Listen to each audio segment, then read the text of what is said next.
Last night, President Trump went ahead and used his executive actions as president to sign 4 different packages aimed at helping the American people. What we're going to do in today's video is go over exactly what those 4 packages were. We're going to do a very easy to hear, easy to understand, simple breakdown of what this included. And most importantly, towards the end of the video, what I'm going to do is go over exactly whether or not the things he signed are going to have any weight to him. Right now, we are in the middle of an election year, and we're going to see a lot of political theater going on. So I don't want people to mistake pretty much what you see as headlines in the news as seeing this as, oh, this is the best news ever. In reality, this may not actually have any huge impact in the overall next stimulus package. So what we're going to do in this video is pretty much just talk about the details of this and go over the legitimacy of some of these bills. Now, let's just get straight into this video. Don't forget to like this video if you guys have not yet already, or if you guys are enjoying these stimulus check updates. Yesterday was actually my day off, so I was not able to post a video, but today we're just going to go over exactly what we missed in yesterday's update. But if you guys are new to the channel,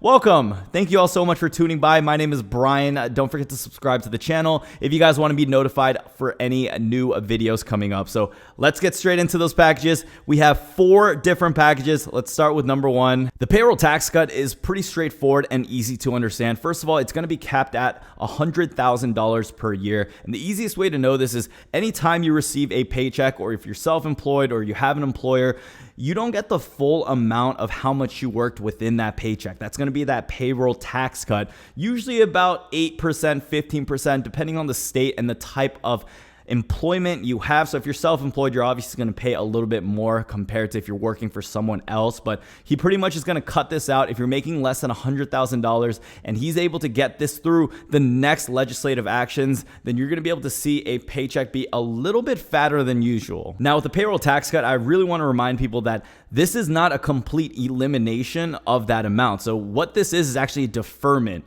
President Trump is pretty much using this to his advantage in his political campaign right now, saying, look, if I don't get reelected right now, you may all actually have to pay back the payroll tax cut that I'm going to void for the next few months, or maybe even for the remainder of the year. One of the things that we need to keep in mind is that the definition of a lot of these executive actions that were taken in place last night are still very, very they're not concrete. They're not solidified. So we have to take into consideration that all of this is still very manipulable.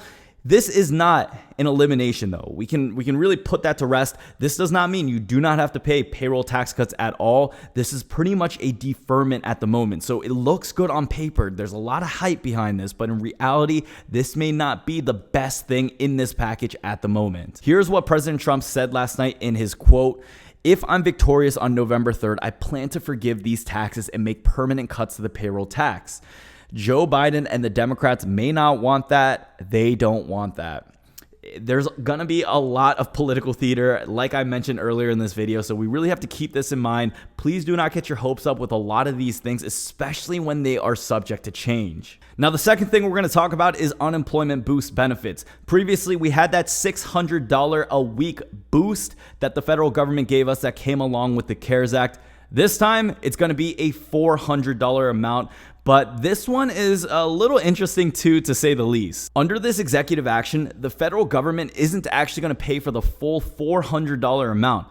What is included in this is that states need to actually pay 25% of that $400 amount, which is actually going to be $100 per week per person. If the states that don't have the budget for this simply just cannot pay for it, then they actually won't be eligible to receive the federal boost benefit for their people. Another issue that we have with this version of the federal unemployment boost is that because it's not coming from Congress, this means that they need to set up an entirely new system on the state level, which sometimes may actually take months to set up. And some states actually do not do this electronically. There are still some states that offer unemployment benefits only through direct mail. So what this means is unemployment boost benefits may be subject to a lot of states not actually receiving this. So I honestly predict that many states will not be eligible for something like this simply because they cannot afford it, or they can't set up the system in order to give this out to the people. I really don't think that we're going to see every single state in the US be able to qualify for this. And this also goes into the idea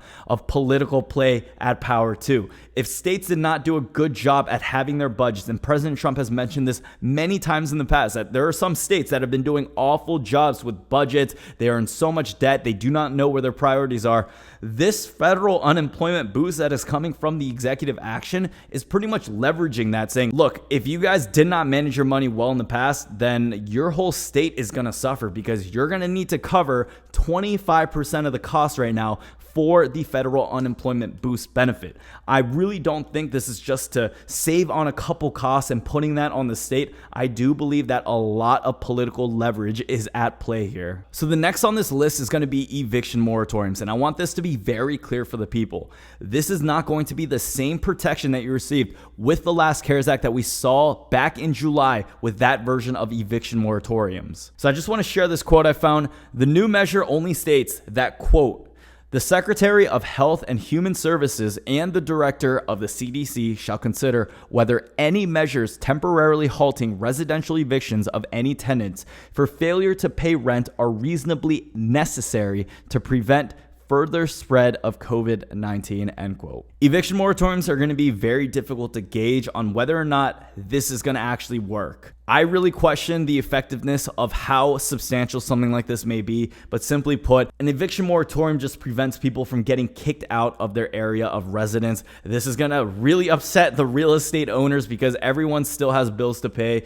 At the same time, this is going to be protecting a lot of Americans during this time who may be homeless. Let me know your thoughts on the eviction moratorium and let me know your thoughts on the 3 bills that I just mentioned. So for number 4, this is actually going to be student loans, and this is the last executive action that President Trump actually went ahead and signed. Out of the 3 executive actions that we just mentioned, this is going to be the easiest one to get passed because they actually don't need state, Congress, or other political parties at play in order to get something like this passed. So the memorandum for this points their fingers straight at the Department of Education in DC, and it is actually ordering them to extend the student loan relief that came from the first CARES Act to extend till the end of the year. At the moment, loan payments are paused and interest is suspended on federally held student loans until September 30th at the moment. Out of all the executive actions mentioned, let me know which one is your favorite and which one you believe is actually going to be the most effective in helping out the American people. In my opinion, the easier thing to have gotten done would just be to get additional stimulus passed to the people.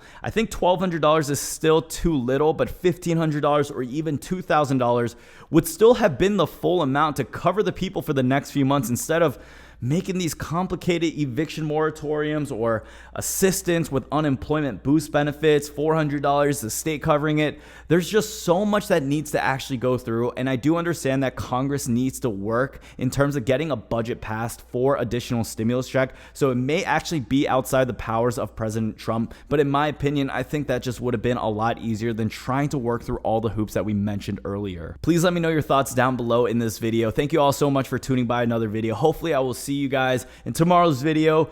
Have a great ending to your weekend, and hopefully I will see you guys soon. Thank you all so much again. Have a great day and peace out.